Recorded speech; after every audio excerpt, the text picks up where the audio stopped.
बिस्मिल्लाहिर्रहमानिर्रहीम अस्सलामुअलैकुम वरहमतुल्लाहि वबरकातुहू। उम्मीद है दोस्तों सब खैर आफिस से होंगे। आज के अपने इस वीडियो के अंदर हम C S 302 digital logic design का लेक्चर नंबर 44 कवर करने जा रहे हैं, जिसके अंदर सबसे पहला टॉपिक है द लॉजिक ब्लॉक। और दोस्तों इससे प्रीवियस लेक्चर 43 के लास्ट पे आपने एफ पी जी ए डिवाइसेस पढ़ी थी, जिनको हम प्रोग्राम करते हैं। जिस तरह से हमने पहले पी एल डी डिवाइसेस पढ़ी, प्रोग्रामेबल लॉजिक डिवाइसेस पढ़ी, वैसे ही हमने ये देखा कि एफ पी जी एस भी एक जो है वो प्रोग्रामेबल डिवाइस है, जिसको हम जो है वो एबल फॉर्म के थ्रू या एबल नोटेशन के थ्रू या एबल लैंग्वेज के थ्रू जो है वो प्रोग्राम करते हैं। और हमने ये देखा कि जो एफ पी जी ए डिवाइसेस होती हैं, इनको प्रोग्राम किया जाता है पी एल डी डिवाइसेस की तरह, लेकिन ये बहुत ही फ्लेक्सिबल होती हैं। ठीक है, ये किसी भी शेप में इनको मोल्ड किया जा सकता है। और प्रीवियस लेक्चर के अंदर हमने एफ पी जी ए डिवाइसेस की एक सर्किट डायग्राम देखी थी, जिसके अंदर हमने ये देखा था कि उसके अंदर तीन मेन चीज़ें होती हैं। एक होता है उसके अंदर लॉजिक ब्लॉक, ठीक है, जिसके अंदर हम अपना जो प्रोग्राम है वो करते हैं। और एक उसमें अंदर होता है एक इनपुट आउटपुट ब्लॉक, और एक उसमें रो इंटरकनेक्ट और कॉलम इंटरकनेक्ट होता है। अब यहाँ पे वही जो हमारे पास उसमें एक एलिमेंट है लॉजिक ब्लॉक के नाम से, उसकी अगर डिटेल दिखाई जा रही है कि एक जो logic F P G a device के अंदर जो एक लॉजिक ब्लॉक होता है, उसके अंदर जो इनर सर्किट होता है वो किस तरह का होता है। तो ये उस लॉजिक ब्लॉक का एक पूरा इनर सर्किट जो है वो दिखाया जा रहा है, जिसके अंदर सबसे पहले आपको एक लुकअप टेबल दिखाई दे रहा है। इस लुकअप टेबल को हम डिफरेंट सर्किट्स में जो है वो यूज़ करते हैं। लाइक जैसे आप इसको एडर सर्किट के तौर पर भी यूज़ कर सकते हो, आप इसको जो है वो अपने कंपटीटर के सर्किट के तौर पर भी जो है वो यूज़ कर सकते हो। अब यहाँ पे दोस्तों अगर आप इस लुकअप टेबल को as a adder circuit use करते हो, तो आपको यहाँ पे दिखाई दे रहा है, यहाँ पे एक कैरी इन और एक कैरी आउट का जो सिग्नल है ये आपको अवेलेबल है। क्योंकि आपको पता है कि एडर के अंदर कैरी इन भी होता है और कैरी आउट भी होता है, इसलिए आपको यहाँ पे कैरी इन और कैरी आउट दिखाई दे रहा है। उसकी वजह से यहाँ पे जो ये जो लुकअप टेबल है, इसकी जो भी आउटपुट जनरेट होगी वो आउटपुट आगे किसको मिलेगी, इस कैस्केड लॉजिक को मिलेगी। ये कैस्केड लॉजिक बेसिकली वो ब्लॉक है जो हमारे डिफरेंट जो लॉजिक ब्लॉक्स हैं उनको आपस में कॉनकैट कर रहा है, मतलब कैस्केड कर रहा है। मान लो दोस्तों आपके पास यहाँ पे एक पीछे लॉजिक ब्लॉक ऐड है, और आप चाहते हो कि उस लॉजिक ब्लॉक की जो भी आउटपुट है वो आगे इस लॉजिक ब्लॉक को मिले एज ए इनपुट। तो ये आप देख सकते हो कि यहाँ पे कैस्केड इन का मतलब ये है कि पीछे अगर कोई लॉजिक ब्लॉक है, तो उस लॉजिक ब्लॉक की जो आउटपुट होगी वो एज ए इनपुट जो है हमारे इस लॉजिक ब्लॉक को मिलेगी। ऐसे ही दोस्तों यहाँ पे आपको एक कैस्केड आउटपुट वाली लाइन दिखाई दे रही है। ये बेसिकली लाइन ये शो कर रही है कि यहाँ पे ये जो करंट हमारा जिस हम लॉजिक ब्लॉक पे खड़े हैं, इस लॉजिक ब्लॉक की अगर कोई आउटपुट है और उस आउटपुट को हमने एज ए इनपुट नेक्स्ट किसी लॉजिक ब्लॉक को देना है, तो उसके लिए हम ये वाली लाइन का इस्तेमाल करेंगे। अब यहाँ पे दोस्तों जो भी कैस्केड लॉजिक के अंदर जो भी आउटपुट आएगी वो आउटपुट आगे से इसको मिलेगी, इस ब्लॉक को, जिसका नाम है प्रोग्रामेबल सिलेक्ट ब्लॉक। अब ये प्रोग्रामेबल सिलेक्ट ब्लॉक दोस्तों आगे से ये डिसाइड करेगा, जब इसके पास आउटपुट आएगी तो ये आगे से डिसाइड करेगा कि आपने उस आउटपुट को as a combinational circuit use करना है या as a sequential circuit use करना है। अगर तो दोस्तों आपने अपनी उस आउटपुट को as a combination circuit use करना है, तो आप अपनी आउटपुट को इस पॉइंट के थ्रू जो है डायरेक्ट भिजवा दोगे, किसको, इस अपने इंटरकनेक्ट को, जो कि आपको एज ए कम्बिनेशन आउटपुट यहाँ पे शो कर देगा। ठीक है, लेकिन अगर दोस्तों आपने इसी सेम आउटपुट को यूज़ करना हो एज ए सिक्वेंशियल सर्किट, तो उसके लिए आप क्या करोगे, आपके पास ये जो प्रोग्रामेबल सेलेक्ट है, इस बॉक्स के जो अंदर जो भी आउटपुट आएगी, उस आउटपुट को आप एज ए इनपुट भेज दोगे इस फ्लिप फ्लॉप को। देन ये जो फ्लिप फ्लॉप है ये उस आउटपुट को एज ए सिक्वेंशियल सर्किट जो है वो यूटिलाइज करते हुए इस पॉइंट के ऊपर आपको अवेलेबल कर देगा। तो ये दोस्तों आपकी पूरी लॉजिक ब्लॉक की जो है वो डायग्राम थी, जो मैंने आपको कंप्लीट समझा दी है। उसके बाद यहाँ पे आपको एक बॉक्स दिखाई दे रहा है जिसमें क्लॉक, क्लियर, प्रीसेट और सिलेक्ट लॉजिक के सिग्नल मिल रहे हैं। अब दोस्तों यहाँ पे जो है इस ब्लॉक के थ्रू आपको क्लॉक का सिग्नल जो जनरेट होगा वो यहाँ से जाता हुआ किसको मिलेगा, इस फ्लिप फ्लॉप को, ताकि ये फ्लिप फ्लॉप वर्क कर सके। इसी तरह दोस्तों यहाँ पे जो प्रीसेट का सिग्नल है वो यहाँ से मिलेगा इस फ्लिप फ्लॉप को, ताकि अगर आप अपने फ्लिप फ्लॉप को प्रीसेट करना चाहते हैं तो वो आप यहाँ पे इस सिग्नल के थ्रू कर सकते हैं। ऐसे यहाँ पे अगर मान लो अगर आपने अपने जो ये फ्लिप फ्लॉप है इसको अगर क्लियर करना हो, तो उसका सिग्नल भी आपको यहाँ से इस लाइन के थ्रू जो है वो क्लियर का सिग्नल मिलेगा, जिससे हमारा ये जो फ्लिप फ्लॉप है ये क्लियर हो जाएगा। तो ये आपके लॉजिक ब्लॉक की कंप्लीट जो है वो इनर डायग्राम थी। उसके बाद लॉजिक ब्लॉक के बारे में बताया जा रहा है। लॉजिक ब्लॉक के अंदर ये जो हमारे पास लुकअप टेबल है उसके बारे में बताया जा रहा है। This is a lookup table, जिसके बारे में मैंने आपको बताया था कि ये लुकअप टेबल बेसिकली हम लॉजिक ब्लॉक के अंदर जो है जिसको हम यूटिलाइज करते हैं एज ए एडर सर्किट या एज ए कंप्यूटर सर्किट। तो इस लुकअप टेबल के आगे मजीद डिटेल बताई जा रही है। कहता है the lookup table L T you, जिसका शॉर्टकट नाम एल टी यू मतलब look up table has four inputs and can be programmed as a logic function generator। कहता है हमारे पास जो लुकअप टेबल होता है इसको हम प्रोग्राम करते हैं लॉजिक फंक्शन जनरेटर के तौर पर, और इसके अंदर टोटल जो है वो 4 इनपुट्स होती हैं।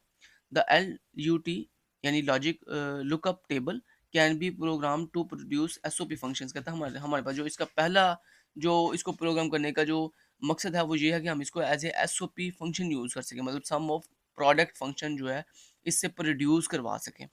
या फिर दोस्तों हम अपने इस एल टी यू मतलब लुकअप टेबल को यूज़ करते हैं किसके लिए, लॉजिक फंक्शंस के लिए such as adders and competitors. कहते हैं या तो हम अपने इस एल टी यू मतलब लुकअप टेबल को यूज़ करते हैं या तो एडर सर्किट के लिए या फिर कंपटीटर सर्किट्स के लिए। तो ये इंपॉर्टेंट आपका एमसीक्यूज बन सकता है कि आप इसको एल टी यू को किस मकसद के लिए जो है वो यूटिलाइज करते हो। नेक्स्ट चलते हैं दोस्तों। नेक्स्ट हमें यहाँ पे दिखाया जा रहा है कि हम किस तरह से एल टी यू को as a function generator use करते हैं, किस तरह से हमारी ये डिफरेंट तरह के फंक्शन जो है वो जनरेट करता है। तो यहाँ पे दोस्तों आप देख सकते हो जिस तरह आपको याद होगा दोस्तों हम के मैप के थ्रू जो है वो एक फंक्शन जनरेट करते हैं, मतलब एक सिंप्लीफाइड फंक्शन जनरेट करते हैं। ऐसे दोस्तों हम ये लुकअप जो टेबल है इसके थ्रू भी यहाँ पे एक फंक्शन जो है वो जनरेट कर रहे हैं। अगर आप दोस्तों गौर से देखो तो यहाँ पे हमारे पास जो है वो तीन जो है वो इनपुट्स हैं और यहाँ पे एक जो है वो आउटपुट है। यहाँ पे अब ये इसने फंक्शन जनरेट किस तरह से किया है वो आप देख सकते हो। यहाँ पे जिस फंक्शन के अंदर आउटपुट वैल्यू 1 है ना, ये उसकी इनपुट वैल्यू चेक करेगा। तो यहाँ पे जो इन फर्स्ट हमारे पास जो आउटपुट वैल्यू 1 आई है वो इस रो के ऊपर आई है। अब इस रो के ऊपर अगर आप गौर करो तो ए की वैल्यू 0 है, बी की वैल्यू 1 है एंड सी की वैल्यू 0 है। तो यानी ए की वैल्यू 0 का मतलब ये है कि ए बार, बी की वैल्यू 1 का मतलब है बी और सी की वैल्यू 0 का मतलब है सी बार। तो यहाँ पे देखें जो पहली इसने वैल्यू जनरेट की है, देखें ए बार बी सी बार यानी इस लाइन से जनरेट किया। उसके बाद नेक्स्ट इसको 1 यहाँ पे मिला तो इसने इसकी भी लॉजिक फंक्शन जो है जनरेट किया। वो क्या बोला, यहाँ पे 1 है तो मतलब ए जनरेट कर दिया, यहाँ पे बी 0 है तो यहाँ पे बी बार जनरेट कर दिए, यहाँ पे 1 है तो यहाँ पे सी जनरेट कर दी। तो यहाँ पे आप देख सकते हो plus A B bar C plus आगे अगली ये वाली वैल्यू इसको 1 मिली तो यहाँ पे इसने ये चूंकि तीनों 1 थे तो ए बी सी, तो ये देखो ए बी सी। तो इस तरह दोस्तों इसने क्या किया, इस लुकअप टेबल को देखते हुए जहाँ जहाँ 1 था मतलब जिस आउटपुट लाइन के अंदर जिस जिस जगह पे 1 था उस रो के अंदर जो भी हमारे पास ए बी सी की वैल्यूज थी उनके अकॉर्डिंग उसने एक पूरे का पूरा फंक्शन जो है वो हमें जनरेट करके दे दिया है। तो इस तरह हमारे पास ये जो लुकअप टेबल है ये हमारे पास फंक्शन जनरेटर के तौर पर यूज़ किया जाता है। ऐसे दोस्तों वो बता रहे हैं कि अगर आपने अपने इस एल यू टी मतलब लुकअप टेबल को यूज़ करना हो एज ए फुल एडर तो ये किस तरह से हमारे पास एज ए फुल एडर जो है वो यूटिलाइज किया जा सकता है। तो यहाँ पे आप देख सकते हो आपके पास ये 3 इनपुट्स हैं फुल एडर की और ये आपके पास 2 आउटपुट्स हैं फुल एडर की जिसमें सम और सी आउट जो है उसकी आउटपुट है और यहाँ पे ए बी और सी इन उसकी जो है वो एज ए इनपुट यूज़ हो रही हैं। अब यहाँ पे आप जो है इस सम वाली जो आउटपुट है इसकी अलग से फंक्शन लॉजिक फंक्शन जनरेट करोगे और जो सी आउट वाला है इसकी अलग से जो है वो आप लॉजिक फंक्शन जो है वो जनरेट करोगे। अब आप सम का लॉजिक फंक्शन कैसे जनरेट करोगे वो जैसे मैंने आपको ऊपर बताया कि सम वाले कॉलम के अंदर जहाँ जहाँ 1 है उसको ये हाईलाइट कर लेगा। तो सबसे पहले 1 इसको यहाँ पे मिला तो इस 1 के अकॉर्डिंग यहाँ पे ए बी सी इनकी वैल्यू क्या है, तो ए की वैल्यू है 0 मतलब ए के ऊपर बार आ जाएगा। फिर बी की वैल्यू 0 है तो बी के ऊपर बार आ जाएगा और मतलब जिस वेरिएबल की वैल्यू 0 होती है उसके ऊपर बार आ जाता है। उसके बाद सी इन की वैल्यू 1 है तो यहाँ पे सी हम सिंपल सी लिखेंगे। तो यहाँ पे दोस्तों आप देख सकते हो ये देखो सम इक्वल टू मतलब ये जो इसने सम का पहला लॉजिक फंक्शन जनरेट किया वो आप देख सकते हो ए बार बी बार और सी, ये देखो ए बार बी बार और सी। नेक्स्ट इसको 1 यहाँ पे मिला तो उसके अंदर वैल्यू क्या आएगी ए बार, ठीक है, बी और सी बार, ए बार बी और सी बार। तो ये आप देख सकते हो प्लस ए बार मतलब नेक्स्ट रो पे जाने के लिए आपको पता ना हम जब नेक्स्ट रो पे मूव करते हैं तो दरम्यान में प्लस लगाते हैं। तो ये प्लस लगाया उसके बाद ए बार बी और सी बार ये लगा दिया, उसके बाद फिर प्लस लगाया फिर हमें यहाँ यहाँ पे 1 मिला, ठीक है, ये 1 मिला तो इस 1 के अकॉर्डिंग वैल्यूज़ क्या है ए बी बार सी बार। तो ये देखें ए बी बार सी बार प्लस उसके बाद लास्ट में हमें 1 यहाँ पे मिला तो ये देखें ए बी सी, ये ए बी सी लिख दिया। ऐसी सेम एडिटिव हम सी आउट के लिए भी जो है लॉजिक फंक्शन जो है वो जनरेट यहाँ पे करेंगे। तो ये देखेंगे उसकी आउटपुट उसने निकाली है और ये आउटपुट कैसे निकाली है, जिस जिस रो के अंदर 1 है उस रो के अंदर जो भी ए बी सी इनकी वैल्यूज़ हैं वो उसने यहाँ पे राइट कर दी हैं। तो इस तरह दोस्तों हमारे पास जो ये जो एफ पी जी ए डिवाइसेस होती हैं जिनको हम प्रोग्राम करते हैं इनके अंदर जो हमारे पास लॉजिक ब्लॉक्स होते हैं उनमें जो लुकअप लुकअप टेबल होता है उस लुकअप टेबल को हम या तो फुल हेडर यूज़ करते हैं या उसको जो है वो हम कंप्यूटर सर्किट के तौर पर यूज़ कर सकते हैं या उसको अपने डिफरेंट तरह की फंक्शन लॉजिक फंक्शन जो है वो जनरेट करवाने के लिए यूज़ कर सकते हैं। तो उम्मीद है आपको इस टॉपिक की समझ आई होगी कि एफ पी जी ए डिवाइसेस को हम किस तरह से जो है वो प्रोग्राम करते हैं। ठीक है, बाकी इसको प्रोग्राम करने का तरीका वही सेम है जो हम पीछे जो जैसे हमने पीछे देखा था कि पीएलडी डिवाइस को हम किसके थ्रू प्रोग्राम करते हैं, अपनी एबल लैंग्वेज के थ्रू। तो ऐसे ही हम एफपीजीए डिवाइस को भी एबल लैंग्वेज के थ्रू जो है वो इम्प्लीमेंट करते हैं। नेक्स्ट दोस्तों हमारे पास जो टॉपिक आता है वो है जी एनालॉग टू डिजिटल कन्वर्जन। मतलब आपके पास दोस्तों अगर एक एनालॉग सिग्नल हो, एनालॉग सिग्नल किसे कहते हैं, कंटिन्यूस सिग्नल, मतलब जो रुकता नहीं है, मतलब कंटिन्यूसली चलता रहता है, उसको हम एनालॉग सिग्नल कहते हैं। और डिजिटल सिग्नल क्या होता है, डिजिटल सिग्नल एक ऐसा सिग्नल जो डिस्क्रीट सिग्नल होता है, मतलब जिसमें दो ही वैल्यूज होती हैं पॉसिबल, या तो जीरो या वन, ठीक है, या जीरो या वन। तो मतलब जहाँ पे इसकी वैल्यू हाई होगी वहाँ पे वन, और जहाँ पे जीरो मतलब लो होगी वहाँ पे zero value. This is a digital signal, जिसको हम डिस्क्रीट सिग्नल भी कहते हैं। तो यहाँ पे दोस्तों दुनिया में डिफरेंट डिफरेंट तरह के हमारे पास सिग्नल्स होते हैं जो कि एनालॉग में होते हैं। जैसे लाइक आपके पास लाइक जैसे आपकी फ्रीक्वेंसी होती है, फ्रीक्वेंसी भी एनालॉग सिग्नल में होती है। आप जो है इस तरह वॉइस के साथ कुछ बोलते हो तो वो भी एनालॉग सिग्नल के थ्रू जनरेट होती है, मतलब एनालॉग थ्रू सिग्नल जनरेट करती है। इसी तरह दोस्तों आपके पास जो है वोल्टेज, वो भी एनालॉग सिग्नल में होते हैं, बाद में उसको आप डिजिटल सिग्नल में कन्वर्ट कर सकते हो। तो मतलब कहने का ये है, हमारे पास मोस्टली जो सिग्नल्स होते हैं वो एनालॉग सिग्नल ही होती हैं। उनको फिर हम कन्वर्ट करते हैं किसके अंदर, डिजिटल सिग्नल के लिए, अपने डिफरेंट तरह की डिजिटल सिस्टम्स में यूज़ करने के लिए। तो यहाँ पे दोस्तों आप देख सकते हो, कहता है digital systems process digital information. कहता है हमारे पास जो डिजिटल सिस्टम्स होते हैं उनको प्रोसेस करने के लिए हमारे पास डिजिटल इन्फॉर्मेशन का होना ज़रूरी है। The input and the output to the digital systems is in digital binary format. कहता है हमारे पास जो डिजिटल सिस्टम्स होते हैं ना, उनको काम करने के लिए उनकी इनपुट भी डिजिटल फॉर्मेट में हो, मतलब डिस्क्रीट सिग्नल के अंदर, मतलब जीरो वन की फॉर्म में होनी चाहिए, और जो उनकी आउटपुट है वो भी डिजिटल फॉर्मेट के अंदर होनी चाहिए। Real world quantities are in analog form. कहता है लेकिन हमारे पास जो रियल वर्ल्ड क्वांटिटीज होती हैं ना, मतलब हमारे पास दुनिया में जो रियल वर्ल्ड जो सिग्नल्स होते हैं वो मोस्टली कौन से होती हैं, एनालॉग फॉर्म्स में होती हैं, which are converted into digital format for processing by the digital systems. कहता है फिर हम अपने उन एनालॉग सिग्नल को डिजिटल सिग्नल में कन्वर्ट करते हैं ताकि हम अपने उन डिजिटल फॉर्मेट्स को यूज़ कर सकें, कहाँ, किसके अंदर, डिजिटल सिस्टम्स के अंदर। The process digital output has to be converted back into the analog format. आगे वो बता रहे हैं कि जिन एनालॉग सिग्नल को आप डिजिटल सिग्नल में कन्वर्ट करते हो ना, हम उस डिजिटल सिग्नल को दोबारा से उस एनालॉग सिग्नल में कन्वर्ट कर सकते हैं। ठीक है, ये भी बात याद रखिएगा, लाजमी नहीं कि मतलब जब आप एनालॉग सिग्नल को डिजिटल सिग्नल में कन्वर्ट करते हो तो वो वापस से एनालॉग नहीं बन सकता, नहीं। अगर आप एक एनालॉग सिग्नल को डिजिटल सिग्नल में कन्वर्ट करते हो तो उसके बाद दोबारा से आप उसको उसी सेम एनालॉग डिजिटल सिग्नल को एनालॉग सिग्नल में भी कन्वर्ट कर सकते हो। नेक्स्ट दोस्तों में बताया जा रहा है, analog signals are converted into digital signals by analog to digital AD converter. कहता है जब जब भी आपने एनालॉग सिग्नल को डिजिटल सिग्नल में कन्वर्ट करना होता है तो उसके लिए हम जो कन्वर्टर यूज़ करते हैं उसको हम एडी या फिर एनालॉग टू डिजिटल कन्वर्टर कहते हैं। तो ये इंपॉर्टेंट बात है, इसको आपने याद कर लेना कि एनालॉग सिग्नल को डिजिटल सिग्नल में कन्वर्ट करने के लिए एडी कन्वर्टर्स का इस्तेमाल किया जाता है। उसके बाद नेक्स्ट अब वो बता रहा है कि हम किस तरह से एनालॉग सिग्नल को डिजिटल सिग्नल में कन्वर्ट करते हैं। तो उसके लिए कहता है हमारे पास ये दो ऑपरेशन होते हैं, पहला होता है सैंपल ऑपरेशन और दूसरा होता है होल्ड ऑपरेशन। सैंपल ऑपरेशन दोस्तों ये होता है कि मान लो आपके पास एक एनालॉग सिग्नल है, ठीक है, तो इस एनालॉग सिग्नल को जब आप डिजिटल सिग्नल में कन्वर्ट करते हैं तो हम इस एनालॉग सिग्नल के डिफरेंट सैंपल ले लेते हैं, डिफरेंट क्या लेते हैं, सैंपल ले लेते हैं। जैसे आप मान लो एक छोटी सी एग्जांपल बताता हूँ, जैसे आप अपना कोई भी टेस्ट करवाते हो तो याद है आपको, वो कहते हैं जी आप अपने ब्लड टेस्ट करवाने के लिए अपने डिफरेंट सैंपल दो, ठीक है। तो ऐसे ही दोस्तों सेम एज इट इज, जब आप किसी भी एनालॉग सिग्नल को डिजिटल सिग्नल में कन्वर्ट करते हो ना, तो हम उस एनालॉग सिग्नल के डिफरेंट जो सैंपल्स ले लेते हैं, और उन सैंपल्स की बेस पर हम उस एनालॉग सिग्नल को फिर डिजिटल सिग्नल में कन्वर्ट करते हैं। तो यहाँ पे वही चीज़ बताई जा रही है, sample and hold circuit perform two important operations. कहते हैं हमारे पास जो सैंपल और होल्ड सर्किट्स होल्ड ऑपरेशन होता है, ये डिफरेंट ऑपरेशन इंपॉर्टेंट ऑपरेशन जो है वो two different important operation perform करते हैं।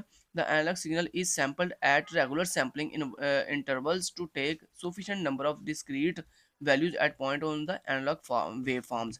कहता है हम जो है हमारे पास जो एनालॉग सिग्नल होता है उसके अंदर जो रेगुलर सैम्पलिंग इंटरवल्स होते हैं हम उनको फेच करते हैं, और फेच करके उनको sufficient number of discrete values के अंदर कन्वर्ट करते हैं ताकि हम अपने एनालॉग वेव फॉर्म्स को डिजिटल वेव फॉर्म में कन्वर्ट कर सकें। ठीक है, तो यही आगे वो बात जो है वो बता रहे हैं। अब हम इसको समझते हैं कि सैम्पलिंग तो आपको समझ आ गई है। अब ये होल्ड ऑपरेशन क्या होता है, होल्ड ऑपरेशन ऑपरेशन दोस्तों ये होता है कि जब आप अपने एनालॉग सिग्नल के सैंपल ले लेते हो ना, फिर उन सैंपल को हम थोड़ी देर के लिए होल्ड करते हैं, किसके ऊपर, अपने एडी कन्वर्टर के ऊपर। मतलब ये जो हमारे पास एनालॉग टू डिजिटल कन्वर्टर होता है ना, इसको हम वो अपने सैंपल प्रोवाइड करते हैं। जब हम अपने वो सैंपल इस एडी कन्वर्टर को प्रोवाइड करते हैं ना, तो उस एडी कन्वर्टर के अंदर इन सैंपल्स को कुछ देर के लिए होल्ड रखा जाता है। ठीक है? जब उनको कुछ देर के लिए होल्ड रखा जाता है ना, तो उसके बाद हमारे पास जो डिजिटल सिग्नल है वो प्रोड्यूस किया जाता है, ठीक है? तो ये हो गया आपके सैंपलिंग और होल्ड ऑपरेशन। जहाँ पे अब दोस्तों एक छोटे से ग्राफ के थ्रू आपको दिखाया जा रहा है, this is the analog signal, ये आप देख रहे हो? देखिए this is the continuous signal, ये देखो कंटीन्यूअसली मूव कर रहा है, ठीक है? This is the analog signal और ये बेसिकली टेम्परेचर का सिग्नल है। मतलब बेसिकली वो कह रहे हैं कि आपके पास एक टेम्परेचर है जिसका ये जो एनालॉग सिग्नल दिखाया जा रहा है।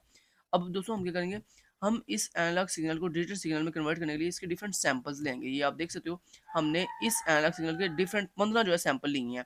पहला हमने सैंपल पॉइंट नंबर 1 पे लिया, फिर हमने सैंपल 2 पे लिया, फिर 4 पे, 7 पे, 18 पे, 34 पे, 25 पे, तो इससे हमने डिफरेंट जो है सैंपल लिए हैं। लेकिन दोस्तों एक बात याद रखिएगा कि सैंपल लेने का भी एक स्पेसिफिक तरीका होता है। मतलब ये नहीं कि आपने सैंपल जहाँ से मर्ज़ी मुँह उठाया और सैंपल ले लिया, ऐसा नहीं है। अगर दोस्तों आप जो एनालॉग सिग्नल के सैंपल ले रहे हो, अगर वो सैंपल आप जो सैंपल लेने चाहिए, रियल में सैंपल लिए जाने चाहिए थे, अगर उनसे आप कम सैंपल हो गए या ज़्यादा सैंपल हो गए, तो उससे आपका जो डिजिटल सिग्नल होगा वो ठीक तरीके से एक्यूरेट तरीके से जनरेट नहीं होगा। तो इसलिए दोस्तों आपने जो भी सैंपल लेने हैं वो आपने रूल के अकॉर्डिंग लेने हैं। अब यहाँ पे सैंपल लेने के लिए प्रॉपर एक रूल इस्तेमाल किया जाता है, जिस रूल को हम कहते हैं जी नेक्विस्ट क्राइटेरिया, ये नेक्विस्ट रूल। इस नेक्विस्ट क्राइटेरिया या नेक्विस्ट रूल के थ्रू जो है वो हम अपने जो एनालॉग सिग्नल होता है उसके डिफरेंट सैंपल जो है वो जनरेट करते हैं, ठीक है? और यहाँ पे दोस्तों जो सैंपल जनरेट करने का जो तरीका बताया गया है नेक्विस्ट क्राइटेरिया के अंदर, वो ये बताया गया है कि जो आपके ओरिजिनल सिग्नल की जो भी फ्रीक्वेंसी होगी ना, उससे डबल फ्रीक्वेंसी हम जो है मतलब उससे डबल फ्रीक्वेंसी का मतलब ये है, मान लो अगर आपके ओरिजिनल सिग्नल की फ्रीक्वेंसी 50 हर्ट्ज़ है ना, तो हम उसको डबल फ्रीक्वेंसी प्रोवाइड करते हैं, मतलब 1 हर्ट्ज़ की फ्रीक्वेंसी जो है वो प्रोवाइड करते हैं, ताकि उस एनालॉग सिग्नल को डिजिटल सिग्नल में कन्वर्ट किया जा सके। तो यहाँ पे दोस्तों आप देख सकते हो, ये देखो हमारे पास जो एनालॉग सिग्नल था ना, उसको हमने डिफरेंट तरह की जो फ्रीक्वेंसी थी वो प्रोवाइड की है, ठीक है? और उसके बाद हमने इसके थ्रू जो है वो क्या करेंगे, अपना डिजिटल सिग्नल जो है वो जनरेट करेंगे। अब यहाँ पे एक सर्किट डायग्राम दिखाई जा रही है। इस सर्किट डायग्राम को आपने अच्छे से समझना है, ताकि आपको समझ आ सके किस तरह से हम अपने एनालॉग सिग्नल को डिजिटल सिग्नल में कन्वर्ट करते हैं। तो जैसे मैंने आपको ऊपर बताया, जो चीज़ आपको मेन बताई है वो आपने याद रखनी है कि जब हम नेक्विस्ट क्राइटेरिया अप्लाई करते हैं ना सैंपलिंग लेने के लिए, तो वहाँ पे रूल ये है कि आपने जब सैंपलिंग अप्लाई करनी है, तो अगर आपकी जो रियल जो एनालॉग सिग्नल है उसके उसकी अगर जो भी फ्रीक्वेंसी होगी ना, उसका डबल फ्रीक्वेंसी आपने अप्लाई करनी होती है, जब आपने एनालॉग टू डिजिटल सिग्नल को कन्वर्ट कन्वर्ट करना होता है। तो यहाँ पे दोस्तों सबसे पहले हमारे पास ये एक सैंपलिंग ब्लॉक है, जिसके अंदर हम अपना ओरिजिनल या रियल जो एनालॉग सिग्नल है वो प्रोवाइड करेंगे। यहाँ पे इस डायग्राम को अपने आप अच्छे से समझना है। तो यहाँ पे दोस्तों जो हमारे पास रियल एनालॉग सिग्नल था, उसको हमने प्रोवाइड किया अपने इस बॉक्स को, ठीक है? अपने इस सैंपलिंग सर्किट को प्रोवाइड किया। इस सैंपलिंग सर्किट को हम नीचे से क्या प्रोवाइड कर रहे हैं? सैंपलिंग पल्स प्रोवाइड कर रहे हैं, मतलब वो फ्रीक्वेंसी प्रोवाइड कर रहे हैं। डबल फ्रीक्वेंसी, जैसे मैंने आपको बताया था कि जो भी आपके एनालॉग सिग्नल की फ्रीक्वेंसी होगी, उसका डबल फ्रीक्वेंसी हम जो है अपने इस सैंपलिंग सर्किट को जो है वो प्रोवाइड करेंगे। जैसे दोस्तों इस सैंपलिंग सर्किट को हम डबल फ्रीक्वेंसी प्रोवाइड करेंगे, तो ये जो सैंपलिंग सर्किट होगा, ये उस एनालॉग सिग्नल के कुछ सैंपल ले लेगा, ठीक है? जब वो उस एनालॉग सिग्नल के कुछ सैंपल ले लेगा ना, तो ये आपने पहला ऑपरेशन जो है वो परफॉर्म कर दिया, जिसको हम सैंपलिंग ऑपरेशन कहते हैं। तो जैसे यहाँ पे कुछ सैंपल लिए जाएँगे, उन सैंपल्स को आगे फॉरवर्ड कर दिया जाएगा किसको? एडी कन्वर्टर को। यानी ये जो आपको होल्ड वाला सर्किट दिखाई दे रहा है, ये बेसिकली हमारे पास एडी कन्वर्टर है, जो एनालॉग टू डिजिटल कन्वर्ट करेगा। तो यहाँ पे जो भी सैंपल्स आएँगे, वो सैंपल एज़ ए इनपुट मिलेंगे इस एडी कन्वर्टर को। वो एडी कन्वर्टर उन सैंपल्स को कुछ देर के लिए क्या करेगा? होल्ड रखेगा, ठीक है? तो सैंपल्ड सिग्नल, ये यहाँ बताया जा रहा है कि यहाँ पे ये जो सिग्नल जा रहे हैं, ये हमारे पास ओरिजिनल सिग्नल नहीं है, बल्कि जो हमने सैंपल लिए हुए हैं ना, वो वाले सैंपल सिग्नल यहाँ पे इस हमारे पास एडी कन्वर्टर को मिल रहे हैं। जब इस एडी कन्वर्टर को वो सिग्नल सैंपल सिग्नल मिलेंगे, तो ये उसको कुछ देर के लिए होल्ड रखेगा। होल्ड रखने के बाद यहाँ पे जो अब सिग्नल जनरेट होगा एज ए आउटपुट, वो हमारे पास कौन सा सिग्नल होगा? वो हमारे पास डिजिटल सिग्नल होगा। तो इस तरह दोस्तों हम जो है एनालॉग सिग्नल को डिजिटल सिग्नल में कन्वर्ट करते हैं। तो ये उसकी शॉर्ट सी जो है वो आपको डिटेल बताई गई है। नेक्स्ट दोस्तों आ जाता है क्वांटाइजेशन। अब ये क्वांटाइजेशन क्या होता है दोस्तों? कहते हैं the process of converting the analog signal into digital signal code is known as quantization. यानी क्वांटाइजेशन दोस्तों एक प्रोसेस है, जिस प्रोसेस के अंदर हम अपने एनालॉग सिग्नल को डिजिटल सिग्नल में कन्वर्ट करते हैं। तो एनालॉग सिग्नल को डिजिटल सिग्नल में कन्वर्ट करने का जो प्रोसेस है, उस प्रोसेस को हम क्वांटाइजेशन कहते हैं। तो ये इंपॉर्टेंट डेफिनेशन है, आपने इस डेफिनेशन को याद रखना है। तो इतनी ईजी डेफिनेशन है कि जब भी एनालॉग सिग्नल को डिजिटल सिग्नल में कन्वर्ट किया जाता है, तो उस प्रोसेस को हम क्वांटाइजेशन कहते हैं। अब यहाँ पे दोस्तों एक एग्जांपल के थ्रू आपको समझाया जा रहा है क्वांटाइजेशन के अंदर बेसिकली हम अपनी जो डिजिटल सिग्नल होता है ना, उसको डिफरेंट बिट्स के अंदर जो है वो रिप्रेजेंट करते हैं। जैसे यहाँ पे 220 वोल्ट का सिग्नल है आपके पास, और इस 220 वोल्ट के सिग्नल को हमने डिफरेंट जो है अपने पास जो बाइनरी वैल्यूज़ हैं उनके साथ रिप्रेजेंट किया हुआ है। अब यहाँ पे दोस्तों आपको 4 बाइनरी के 4 कॉम्बिनेशन दिखाए जा रहे हैं। सबसे पहले पहला कॉम्बिनेशन है 00, फिर 01, फिर 10 एंड 11। यहाँ पे बेसिकली वो कह रहे हैं कि हमने हमारे पास जो भी 220 वोल्ट का सिग्नल है ना एनालॉग का, उसको हमने 2 बिट की बाइनरी के साथ रिप्रेजेंट करना है। मतलब इस वोल्टेज की जो भी वैल्यू होगी ना, उस वैल्यू को हमने मैक्सिमम कितनी बाइनरी बिट से शो करना है, 2 बाइनरी बिट से। अब यहाँ पे 2 बाइनरी बिट से जब भी वो शो कर रहा है, तो ये देखें 2 बाइनरी अगर बिट्स हों तो पॉसिबल कॉम्बिनेशन कितने बनेंगे, ये देखिए 2 की पावर अगर आप 2 लो तो जवाब आया 4, मतलब 4 पॉसिबल कॉम्बिनेशन बनेंगे। तो यहाँ पे दोस्तों हमारे पास 4 जो पॉसिबल कॉम्बिनेशन है वो कौन कौन से हैं, 00, 01, 10 एंड 11। अब यहाँ बताया जा रहा है कि जो हमारे पास फर्स्ट जो कॉम्बिनेशन है 00, ये बेसिकली रिप्रेजेंट कर रहा है हमारे पास 0 वोल्ट्स को। किसको, ये देखो 00 रिप्रेजेंट्स 0 वोल्ट्स, कि हमारे पास जो पहला कॉम्बिनेशन है 00 वाला, वो हमारे पास 0 वोल्ट्स को रिप्रेजेंट कर रहा है।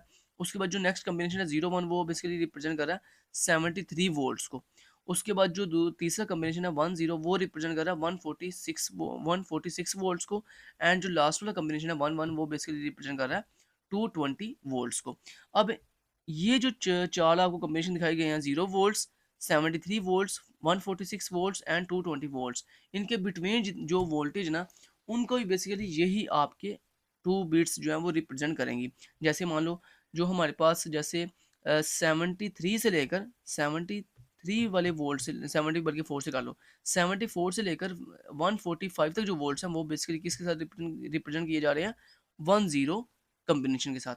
ऐसे ही आपकी 1 वोल्ट से लेकर जो हमारे पास 72 वोल्ट्स है ना, वो रिप्रेजेंट कौन कर रहा है, ये वाला 00 कॉम्बिनेशन जो है वो रिप्रेजेंट कर रहा है। तो ऐसे दोस्तों ये जो आपके 4 कॉम्बिनेशन है, ये आपके डिफरेंट वोल्टेज लेवल को जो है वो रिप्रेजेंट कर रहे हैं। लेकिन यहाँ पे एक इशू ये आएगा कि देखें, इतनी बड़ी वैल्यू को एक छोटा सा कॉम्बिनेशन जो है वो रिप्रेजेंट कर रहा है, जिससे क्या होगा कि हमारी यहाँ पे जो डिजिटल सिग्नल जनरेट होगा ना, वो डिजिटल सिग्नल इतना एक्यूरेट नहीं होगा, क्योंकि आपने देखें 4 कॉम्बिनेशन के साथ 220 जो एनालॉग सिग्नल का वोल्ट था, मतलब जो 220 का मतलब यहाँ पे क्या है, मतलब 220 वैल्यूज, मतलब 220 पॉइंट्स, ठीक है, एनालॉग सिग्नल के 220 पॉइंट्स, 220 पॉइंट्स को आप सिर्फ 4 डिफरेंट वैल्यूज के साथ जो है वो डिनोट कर रहे हो। दोस्तों इससे क्या होगा कि आपका जो डिजिटल यहाँ से जो डिजिटल सिग्नल जनरेट हो रहा है ना, जो आप ये डिजिटल सिग्नल जनरेट कर रहे हो 00, 01, 10 एंड 11, ये इतना एक्यूरेट नहीं होगा। लिहाजा इसको मजीद एक्यूरेट बनाने के लिए हम क्या करेंगे, इसी जो बिट्स का कॉम्बिनेशन है ना, इसको हम 3 बिट्स में कन्वर्ट कर देंगे। जब आप 3 बिट्स में कन्वर्ट करोगे तो उसके कितने पॉसिबल कॉम्बिनेशन बनेंगे, 2 की पावर अगर आप 3 लो तो जवाब आता है 8। यानी आपके पास यहाँ पे अगर 3 बिट्स का आप एक कॉम्बिनेशन बनाओ तो यहाँ पे टोटल कॉम्बिनेशन 8 बनेंगे। मतलब कौन कौन से, 0 0 0, उसके बाद 0 0 1, फिर बनेगा 0 1 0, फिर अगला कॉम्बिनेशन बनेगा 0 1 1, फिर अगला कॉम्बिनेशन आपके पास बनेगा, ये देखें अगला कॉम्बिनेशन क्या बनेगा, अगला कॉम्बिनेशन बनेगा 1 0 0, फिर अगला कॉम्बिनेशन बनेगा 1 0 1, फिर अगला कॉम्बिनेशन बनेगा 1 1 0, और फिर लास्ट में कॉम्बिनेशन बनेगा 1 1 और 1। ये आपके पास दोस्तों 8 कॉम्बिनेशन बनेंगे। अब मुझे ये बताओ कि आपके ये जो पीछे वाला कॉम्बिनेशन था जिसमें 4 कॉम्बिनेशन थे टोटल, उन 4 कॉम्बिनेशन से आपके इन 220 एनालॉग वोल्ट्स को डिजिटल में जब हम रिप्रेजेंट करेंगे, ज़्यादा एक्यूरेट इन्फॉर्मेशन इनमें आएगी या इनमें 8 में आएगी, तो ज़ाहिर बात है इन 8 में आएगी। तो मतलब कहने का ये है कि ये जो 8 कॉम्बिनेशन है, ये ज़्यादा एक्यूरेसी के साथ आपके उन 220 एनालॉग वोल्टेज को जो है वो जब डिजिटल में कन्वर्ट किया जाएगा, तो ये जो 8 कॉम्बिनेशन है, ये ज़्यादा अच्छे से आपकी वैल्यूज़ को जो है वो रिप्रेजेंट करेंगे।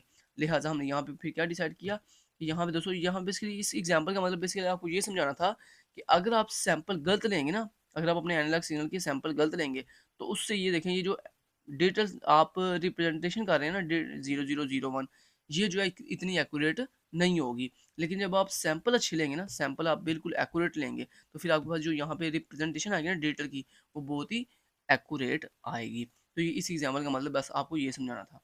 क्लियर हो गया। नेक्स्ट दोस्तों चलते हैं। अगला टॉपिक है दोस्तों ऑपरेशनल एम्पलीफायर। दोस्तों ऑपरेशनल एम्पलीफायर जो है is a linear amplifier which has 2 inputs. कहता है हमारे पास जो ऑपरेशनल एम्पलीफायर है, ये बेसिकली एक लीनियर एम्पलीफायर होता है जिसके अंदर 2 इनपुट्स होती हैं। एक इनपुट को हम इन्वर्टिंग इनपुट कहते हैं और एक को हम नॉन इन्वर्टिंग इनपुट कहते हैं। एंड वन आउटपुट, और इसके पास एक जो है वो आउटपुट होती है। It has a high voltage gain, कहता है इसके पास हाई वोल्टेज गेन होता है, हाई इनपुट इम्पीडेंस होता है, इम्पीडेंस होता है, एंड लो आउटपुट इम्पीडेंस होता है। यानी वगैरह इसके पास तीन चीज़ें होती हैं। पहला, इसके पास हाई वोल्टेज गेन होता है।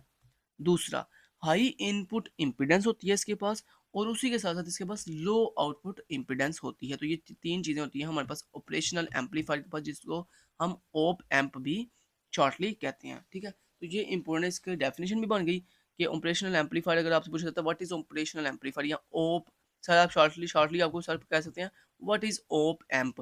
तो आपने समझ ना, this is a operational amplifier, तो आपने इसकी डेफिनेशन करनी है। और उसके बाद सर आपको एमसीक्यूज में ये भी पूछ सकते हैं कि बताओ ऑपरेशनल एम्पलीफायर की कितनी इनपुट्स होती हैं। दो इनपुट्स होती हैं कि एक को इन्वर्टिंग इनपुट कहते हैं और एक को नॉन इन्वर्टिंग इनपुट कहते हैं, और एक इसके अंदर एक सिंगल आउटपुट होती है। उसके बाद आपके पास आपको ये भी पूछा जा सकता है कि इसका जो वोल्टेज गेन है वो कितना होता है, हाई होता है या लो होता है। तो आपने ये याद रखना है, इसका हाई वोल्टेज गेन होता है, हाई इनपुट इम्पीडेंस होता है, और इसके पास लो आउटपुट इम्पीडेंस होता है। ठीक हो गया। अब नेक्स्ट दोस्तों अगला क्वेश्चन ये है कि हम ऑपरेशनल एम्पलीफायर को यूज़ क्यों करते हैं। तो the operation amplifier is used as an inverting amplifier and as a competitor. यानी वो कह रहे हैं हमारे पास जो ऑपरेशन एम्पलीफायर होता है ना, इसको हम दो मकसद के लिए यूज़ करते हैं। या तो इसको हम इन्वर्टिंग एम्पलीफायर के तौर पर यूज़ करते हैं, या फिर हम इसको कंपटीटर के तौर पर यूज़ करते हैं। उसके बाद दोस्तों ऑपरेशनल एम्पलीफायर के अंदर वोल्टेज को जो है फाइंड करने का फार्मूला ये है, V out divided by V in. मतलब वी आउट मतलब वोल्टेज आउट, मतलब जो वोल्टेज आउट हो रहे हैं आउटपुट के ऊपर, और वी इन का मतलब जो वोल्टेज आपको एज ए इनपुट मिल रहे हैं। ठीक है, तो वी इन का मतलब ये है। तो कहता है वोल्टेज आउट को अगर आप डिवाइड कर दो वोल्टेज इन के ऊपर, वो इक्वल होते हैं किसके, minus R F slash are आई। ये डिस्टेंस फीडबैक है और ये डिस्टेंस इम्पिडेंस है। ठीक है, तो मतलब जो भी आपके पास फीडबैक डिस्टेंस होगी उसको आप डिवाइड कर दो आर आई के ऊपर, तो आपके पास वोल्टेज फाइंड होके आ जाएंगी। तो ये इसका फार्मूला, ये आप फार्मूला याद रखिएगा।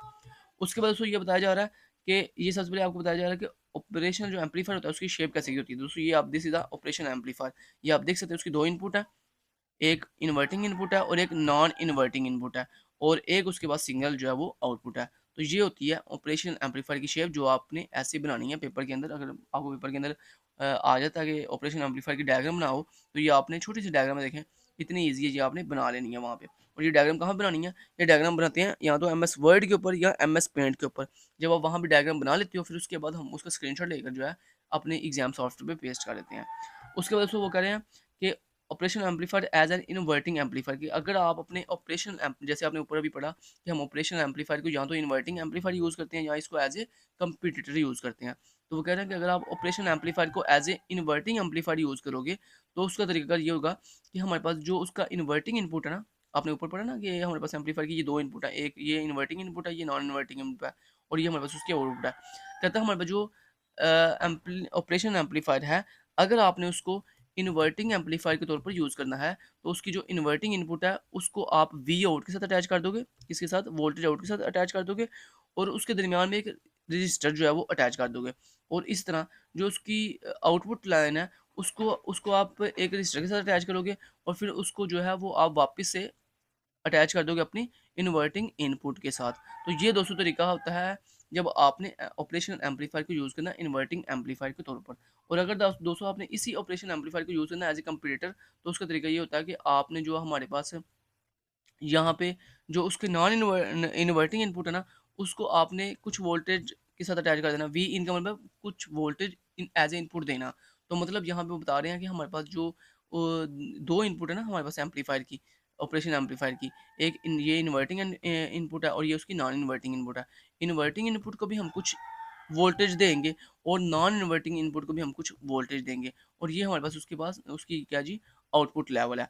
अब अगर आप दोस्तों गौर करो तो यहाँ पे एक चीज़ आपने गौर से समझनी है कि जब आप ऑपरेशन एम्पलीफायर को एज ए कंपेरेटर यूज़ करते हो ना, कंपेरेटर का मतलब क्या होता है, कंपेयर करना दो चीज़ों को, मुवाजना करना। तो यहाँ पे दोस्तों ये मुवाजना किस तरह से करेगा कि जो आपने यहाँ पे वोल्टेज प्रोवाइड किया ना इन्वर्टिंग इनपुट को और नॉन इन्वर्टिंग इनपुट को, तो यहाँ पे दोस्तों अगर आपके इन्वर्टिंग इनपुट की जो वोल्टेज है अगर वो ज़्यादा होंगे ना, तो यहाँ पे आउटपुट आपको 1 मिलेगी। और अगर आपके यहाँ पे जो इन्वर्टिंग इनपुट के वोल्टेज जो हैं वो कम हैं, किससे, ये नॉन इन्वर्टिंग के वोल्टेज से, तो यहाँ पे आपको आउटपुट जो है वो 0 मिलेगी। तो ये चीज़ आपने याद रखनी है कि अगर इन्वर्टिंग इनपुट के वोल्टेज ज़्यादा है, किससे, नॉन इन्वर्टिंग वोल्टेज से, तो आपके पास आउटपुट 1 आएगी। और अगर ये ऊपर वाले वोल्टेज कम है, नीचे वाले वोल्टेज ज़्यादा, तो आपके पास आउटपुट जो है वो 0 आएगी।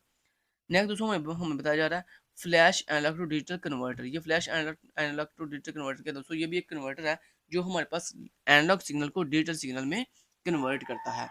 ठीक हो गया दोस्तों। ये जो फ्लैश कन्वर्टर है ना, ये बहुत ही फास्ट वर्क करता है, लेकिन चूंकि ये फास्ट वर्क करता है इसलिए इसकी जो प्राइस है वो थोड़ी मतलब इस ये थोड़ा एक्सपेंसिव होता है, थोड़ा महंगा होता है। लेकिन ये एनालॉग टू डिजिटल को सिग्नल को कन्वर्ट करने के लिए बहुत ही फास्ट वर्क करता है। ठीक है, बाकी इसकी थोड़ी सी डिटेल यहाँ पे लिखी हुई है। अब ये कैसे कन्वर्ट करता है वो यहाँ पे एक सर्किट के थ्रू आपको बताया जा रहा है।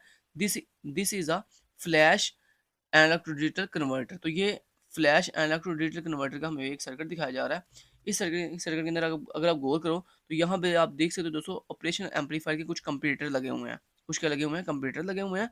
और ये जो हमारे पास ऑपरेशन एम्पलीफायर का कंपैरेटर है, उसकी हमने एक इनपुट को जो है कनेक्ट किया हुआ है अपने इनपुट सैंपल्स के साथ, और दूसरी इनपुट को हमने कनेक्ट किया हुआ है अपने इस रजिस्टर्स के साथ, जो कि सीरीज ऑफ रजिस्टर्स हैं। ये आप देख सकते हो, हर ऑपरेशनल एम्पलीफायर की जो एक इनपुट है वो कनेक्ट की गई है इनपुट सैंपल्स के साथ, और दूसरी जो इनपुट है वो कनेक्ट की गई है किसके साथ, रजिस्टर के साथ। अब ये दोस्तों वर्क कैसे करेगा ये देखें जरा। मान लो यहाँ पे आपने जो जितने भी रजिस्टर्स हैं इनके ऊपर आपने पॉजिटिव वोल्टेज अटैच किए हुए हैं, मतलब यहाँ पे आप कुछ भी वोल्टेज इसको दे सकते हो। तो मान लो यहाँ पे आपने वोल्टेज अटैच किए 8 वोल्ट। ठीक है, अब यहाँ पे दोस्तों जो भी आप वोल्टेज दोगे ना, वो वोल्टेज यहाँ पे इन तमाम के तमाम ये जो रजिस्टर्स है ना, इनके ऊपर इक्वली डिवाइड हो जाएंगे। इक्वली क्या हो जाएंगे, डिवाइड हो जाएंगे। इक्वली डिवाइड होने का क्या मतलब है, ये देखें कि अगर मान लो आपके पास यहाँ पे 8 वोल्टेज है ना लेवल है, तो यहाँ पे जो पहला रजिस्टेंस है ना, उसको मिलेंगे 8 वोल्ट। उसके बाद जो अगला रजिस्टर है उसको मिलेंगे 7 वोल्ट, मतलब ऐसे ऐसा डिवाइड होना शुरू हो जाएंगे। उसके बाद नेक्स्ट मिलेंगे 6 वोल्ट, उसके बाद नेक्स्ट मिलेंगे 5 वोल्ट्स, उसके बाद 4 वोल्ट्स, फिर 3 वोल्ट इसको मिलेंगे, फिर इसको 2 वोल्ट्स मिलेंगे। मतलब ऐसा ऐसा क्या हो रहे हैं, वोल्टेज लेवल डिवाइड हो रहा है। क्योंकि आपको पता है, अगर आपने पढ़ा हो दोस्तों फिजिक्स के अंदर, तो जो रजिस्टर्स होता है ना, इसका काम क्या होता है कि ये आपके करंट के रास्ते में हाइल होता है। ये आपके करंट के रास्ते में हाइल होता है और वोल्टेज लेवल को कम कर देता है। ठीक है, जितना ज़्यादा रजिस्टर्स की आप कैपेसिटी बढ़ाते जाओगे, उतना ज़्यादा वो आपके वोल्टेज लेवल को डिवाइड करता जाएगा। ठीक है, तो यहाँ पे देखो, यहाँ पे आपको 2 वोल्ट मिले और यहाँ पे आपको 1 वोल्ट मिले, और लास्ट में हमने यहाँ इसको ग्राउंड किया हुआ है, मतलब जीरो से ग्राउंड, जीरो मतलब वोल्ट से कनेक्ट किया हुआ है। अब यहाँ पे दोस्तों आप देख सकते हो, ये मैंने आपको बता दिया कि ये सारे के सारे जो रजिस्टर्स हैं, ये बेसिकली डिवाइड करेंगे तमाम, जो ऊपर से इसको वोल्टेज लेवल मिलेगा ना, उनको ये इक्वली आपस में क्या कर देंगे, डिवाइड कर देंगे। उसके बाद यहाँ पे दोस्तों जो भी आपको सैंपल इनपुट वोल्टेज मिलेंगे ना, वो यहाँ पे अप्लाई होंगे। मान लो आपको सैंपल आउटपुट वोल्टेज मिले यहाँ पे मान लो 6। ठीक है, ये अब जो 6 वोल्ट है ना, ये दोस्तों आपके इस ये जो ऑपरेशन एम्पलीफायर कंपैरेटर है ना, इसके तमाम के तमाम ये जो इन्वर्टर इनपुट ना, इसको मिलेंगे। तो यानी यहाँ ये जो 6 वोल्ट है, ये सबको कॉमनली मिलेंगे यहाँ पे। यानी यहाँ पे भी 6 वोल्ट आ गए, यहाँ भी 6 वोल्ट आ जाएंगे, यहाँ भी 6 वोल्ट आ गए। ठीक है, उसके बाद यहाँ पे भी 6 वोल्ट आए, यहाँ पे भी 6 वोल्ट आए, यहाँ पे भी 6 वोल्ट आ गए हैं, और यहाँ पे भी 6 वोल्ट आ गए हैं। क्योंकि दोस्तों मैंने आपको ऊपर अभी क्या बताया, ये देखो, ये जो आपके पास यहाँ पे इनपुट सैंपल वोल्टेज है ना, ये कॉमनली सबको मिल रहे हैं ये आपकी जो ऑपरेशन एम्पलीफायर कंपैरेटर है। जबकि ये जो रजिस्टर वाले वोल्टेज हैं, ये इन तमाम के तमाम रजिस्टर्स को मिल रहे हैं, लेकिन ये इक्वली डिवाइड हो रहे हैं। ठीक है, अब दोस्तों आपको आपको मैंने अभी भी पीछे पढ़ा के आया हूँ, क्या बोला यहाँ मैंने आपको अभी भी सिखा के आया हूँ कि ये जो आपका ऑपरेशनल एम्पलीफायर कंपैरेटर है, इसमें अगर आपके फर्स्ट जो आपका इन्वर्टिंग इनपुट है, अगर उसके वोल्टेज ज़्यादा होंगे तो यहाँ पे आउटपुट क्या आएगी, 1 आएगी। अगर ये वोल्टेज लेस होंगे तो यहाँ पे आउटपुट जो है वो 0 आएगी। तो यहाँ पे आप आपने देखना है कि आपके यहाँ पे वैल्यू किसकी 0 और किसकी 1 आएगी। यहाँ हम देखें दोस्तों, ये पहला कंप्यूटर है, इसके जो इन्वर्टर जो ऊपर वाले इनपुट वोल्टेज है वो 6 है, जो नीचे वाले इनपुट वोल्टेज है वो 8 है। क्योंकि ये जो 8 वोल्ट है ये आपके इस पहले रजिस्टर को मिल रहे हैं, और ये रजिस्टर जो है आगे से इस हमारे कंप्यूटर को मिल रहा है। तो मतलब ये जो 8 वोल्ट है यहाँ पे आए हैं। ठीक है, अब आप अगर गौर करो तो दोस्तों, आपके जो ऊपर वाली वोल्टेज है वो लेस है और नीचे वाली वोल्टेज ज़्यादा है, तो यहाँ पे जो वैल्यू आउटपुट जनरेट होगी वो 0 आउटपुट जनरेट होगी। ऐसे यहाँ पे अगर आप गौर करो तो यहाँ पे ऊपर वाली वोल्टेज 6 है, नीचे वाली वोल्टेज 7 है। ये देखो ना, ये जो रजिस्टर है, इसको मतलब जो भी रजिस्टर को वैल्यू मिल रही होगी ना, वो यहाँ पे आपके इस कंप्यूटर के सेकंड पॉइंट को सेकंड जो नॉन इन्वर्टिंग इनपुट है उसको मिल रही होगी। तो यहाँ पे ऊपर वाली वोल्टेज 6 है, नीचे वाली वोल्टेज 7 है, तो यहाँ पे वैल्यू चूंकि ऊपर वाली लेस है, तो यहाँ पे वैल्यू आउटपुट जो है वो 0 आएगी।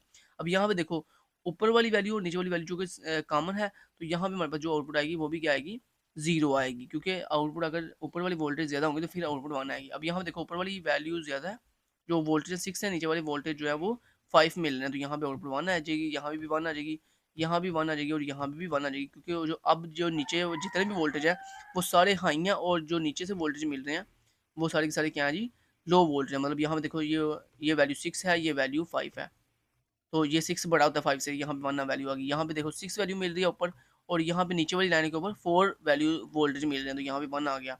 ऐसे 6 और 6 3 से बड़ा होता है तो यहाँ पे 1 आ गया, 6 2 से बड़ा होता है 1 आ गया, तो ऐसे ही लास्ट में जो है वो 1 वोल्टेज इसको मिल रहे हैं।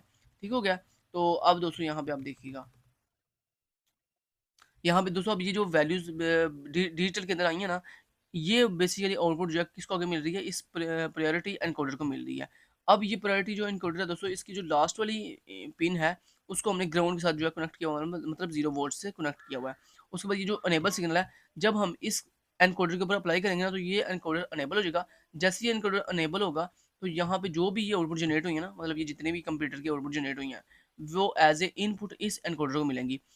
इस एनकोडर की इनपुट चूंकि कितनी है, 8 है, तो लिहाजा ये जो आउटपुट जनरेट करेगा वो 3 बिट्स की होंगी। कितने बिट्स की होंगी, 3 बिट्स की जो आउटपुट है वो जनरेट करके हमें यहाँ पे देगा। तो यहाँ पे जो भी आउटपुट जनरेट होगी वो बेसिकली बाइनरी के अंदर होगी, मतलब 0101 की फॉर्म में होगी। लिहाजा आप देख सकते हो कि यहाँ पे देखो दोस्तों, हमने जो वोल्टेज प्रोवाइड किए थे, देखो वो एनालॉग के अंदर है, मतलब आपको पता है डिजिटल के अंदर 6 7 इस तरह की वैल्यू नहीं होती है, उसमें या तो 0 वैल्यू होती है या 1 होती है। तो आप देख सकते हो कि हमने स्टार्टिंग के ऊपर जो है एनालॉग सिग्नल प्रोवाइड किया, लेकिन हमारे पास ये जो एनकोडर है उसने हमें उन्हीं एनालॉग सिग्नल को कन्वर्ट करके दे दिया किसके अंदर, डिजिटल सिग्नल्स के अंदर। तो इस तरह दोस्तों ये हमारे पास flash analog to digital converter है, जो कि बहुत ही फास्ट वर्क करता है। समझ आ गई बात की। तो इस तरह ये इसकी वर्किंग है। ये देखो नीचे सारा वर्किंग आपको समझा रहे हैं, जैसे मैंने ऊपर वर्किंग मैंने समझाई है ना आपको, वैसे ये आप देख सकते हो कि यहाँ पे सर ने जो वोल्टेज प्रोवाइड किए वो 8 वोल्टेज थे रजिस्टर्स को, जो कि डिवाइड हो रहे हैं ऐसा। ये आप देख सकते हो 7 वोल्ट, फिर 6 वोल्ट, फिर 5 वोल्ट, ये आप देख सकते हो। उसके बाद जो दूसरे वोल्टेज है वो सर ने कितने प्रोवाइड किए हैं, 4.2 वोल्ट्स प्रोवाइड किए हैं। इसलिए यहाँ पे आप देख सकते हो कि यहाँ पे वैल्यू 0 0 0, फिर उसके बाद 1 1 1, मतलब जब जब हमारे पास यहाँ पे 4.2 वोल्ट्स यहाँ पे प्रोवाइड किए गए, तो यहाँ पे 4.2 वोल्ट्स हैं, और ये नीचे से कितने वोल्ट्स हैं, 7 वोल्ट्स हैं। कितने वोल्ट्स हैं, 7 वोल्ट्स हैं। जो ये जो 7 वोल्ट जब इसको कंप्यूटर को मिलेंगे, देखो ऊपर 4.2 वोल्ट्स है, नीचे 7 वोल्ट्स हैं, तो मतलब 4.2 जो है वो 7 वोल्ट से लेस होते हैं, यही वजह यहाँ पे 0 वैल्यू जनरेट हुई है। उसके बाद यहाँ पे देखो, यहाँ पे फिर ये 4.2 वोल्ट्स मिलेंगे, मतलब ये जो 4.2 वोल्ट्स हैं ये कॉमनली सबको मिल रहे हैं। तो यहाँ पे 4.2 वोल्ट्स है, जबकि नीचे नीचे से कितने वोल्ट्स मिल रहे हैं, 6 वोल्ट्स मिल रहे हैं। तो 4.2 जो है लेस होता है 6 से, तो यहाँ पे देखो वैल्यू 0 आ गई है। उसके बाद यहाँ पे भी वैल्यू 0 क्यों आई है, क्योंकि 4.2 जो वोल्ट्स मिल रहे हैं वो 5 वोल्ट से क्या जी, लेस है, इसलिए यहाँ पे वैल्यू 0 आ गई है। ऐसे यहाँ पे जो 4.2 वोल्ट्स मिल रहे हैं वो ज़्यादा है, 4 वोल्ट देखिए ना, 4.2 बड़ी वैल्यू होती है, जबकि 4 छोटी वैल्यू होती है, यही वजह यहाँ पे 1 वैल्यू मिल रही है। उसके बाद यहाँ भी 1 वैल्यू क्यों मिल रही है, क्योंकि यहाँ पे 4.2 जो है इन बाकी नीचे वाले तमाम वोल्ट से क्या है, ग्रेटर वैल्यू है, तो इसलिए यहाँ पे देखो नीचे सबके साथ 1 1 जो है वो आउटपुट जनरेट हुई है। उसके बाद ये आप देख सकते हो, यहाँ हमारे पास जो एनकोडर जो मैंने आपको बताया था ये अनेबल है। यहाँ पे जैसे इसको अनेबल करेंगे, तो यहाँ पे जो भी आउटपुट जनरेट हुई है वो एज ए इनपुट इन तमाम 8 पिन्स के ऊपर जो है वो अवेलेबल कर दी जाएगी। जैसे ये जो एनकोडर है ये अनेबल होगा, तो यहाँ पे जो आउटपुट है वो जनरेट कर दी जाएगी। ये आप देख सकते हो यहाँ पे आउटपुट जो है 1 0 0 जो है वो जनरेट कर दी गई है। क्लियर हुआ। तो इस तरह दोस्तों हमारे पास जो ये एनालॉग टू डिजिटल कन्वर्टर है ये काम करता है, और ये 3 बिट फ्लैश एडी मतलब एनालॉग टू डिजिटल कन्वर्टर की एग्जांपल आपको दिखाई गई है, यहाँ सर्किट डायग्राम दिखाई गई है। समझ आ गई बात की। उसके बाद दोस्तों नेक्स्ट हमारे पास लास्ट टॉपिक आता है जी, dual slope analog to digital converter. ये dual slope analog to digital converter basically ये भी दोस्तों एक कन्वर्टर है जिसको हम डुअल स्लोप एडी कन्वर्टर कहते हैं। Is used in digital volt meter and other types of measuring instrument. मतलब दोस्तों वो कह रहा है कि ये जो हमारे पास dual slope analog to digital converter है ना, इसको बेसिकली हम एनालॉग सिग्नल को डिजिटल सिग्नल में कन्वर्ट करने के लिए यूज़ करते हैं। लेकिन हम इसको जो है कहाँ यूज़ करते हैं, अपने वोल्ट मीटर के अंदर। वोल्ट मीटर आपको पता है ना, वोल्टेज को मेजर करने के लिए यूज़ किया जाता है। उसके बाद कहता है and other types of measuring instrument, और जो हमारे पास डिफरेंट टाइप्स के जो मेजर करने वाले इंस्ट्रूमेंट्स होते हैं ना, जो हमारे पास डिफरेंट स्केल्स के ऊपर डिफरेंट हमारे पास क्वांटिटीज़ को मेजर करते हैं, चीज़ों को मेजर करते हैं। तो दोस्तों उनको मेजर करने के लिए हमने एनालॉग सिग्नल को डिजिटल सिग्नल में कन्वर्ट करना होता है। तो वहाँ पे हमारे पास डुअल स्लोप जो है वो एडी कन्वर्टर जो है वो यूज़ किया जाता है। अब ये दोस्तों जो डुअल स्लोप एडी कन्वर्टर है ना, ये बेसिकली जो हमने ऊपर कन्वर्टर पढ़ा ना, फ्लैश कन्वर्टर, उसकी निस्बत थोड़ा स्लो वर्क करता है। ये देखें, ये लिखा हुआ है dual slope AD converter is slower than the flash converter, कि हमारे पास जो फ्लैश कन्वर्टर होता है वो ज़्यादा फास्ट वर्क करता है, जबकि ये जो डुअल स्लोप एडी कन्वर्टर है ये थोड़ा स्लो वर्क करता है। लेकिन दोस्तों जो फ्लैश कन्वर्टर है वो चूँकि फ़ास्ट काम करता है, इसलिए वो थोड़ा एक्सपेंसिव होता है, मतलब थोड़ा महँगा होता है। जबकि ये जो dual slope electro digital converter है ना, ये चूँकि थोड़ा स्लो वर्क करता है, इसलिए ये ज़्यादा एक्सपेंसिव नहीं होता। लिहाज़ा ये इसकी डेफिनेशन भी होगी और इसका थोड़ा-सा कंसेप्ट भी हो गया। तो ये आपको पता चल गया कि डुअल स्लोप एडी कन्वर्टर क्या होता है, ये कहाँ यूज़ किया जाता है, और ये थोड़ा स्लोवर होता है फ्लैश कन्वर्टर की निस्बत, और ये थोड़ा जो है वो सस्ता भी होता है। बाकी दोस्तों यहाँ तक आपने बस ये डुअल स्लोप की बस ये आपने करनी थी, बाकी इसकी सर्किट डायग्राम करने की ज़रूरत नहीं है, क्योंकि ये इसकी जो सर्किट डायग्राम है थोड़ी कम्प्लेक्स है और ये पेपर में आने के चांस जो है ना होने के बराबर है। इस तरह की कम्प्लेक्स सर्किट डायग्राम आपको कभी भी पेपर में नहीं आएगी। लिहाजा यहाँ तक आपका जो लेक्चर था तो दोस्तों वो कंप्लीट होता है। Thank you so much, till then guys, take care, अल्लाह हाफ़िज़।